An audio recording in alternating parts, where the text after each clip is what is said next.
back to my YouTube channel. This is Ame Makeup. Thank you for being here. If today is your first time of coming across this YouTube channel, you are welcome.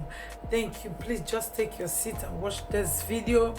Into this video, we are going to be doing our natural makeup.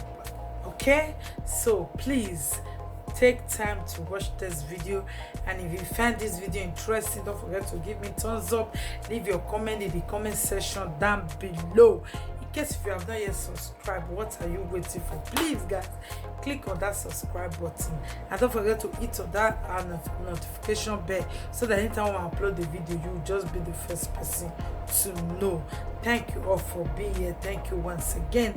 I really appreciate you all. As you can see, I'm done with my eyebrow. We're just going to go straight to the palette that we are using and everything. So without not wasting most of our time, let's just go straight to the video.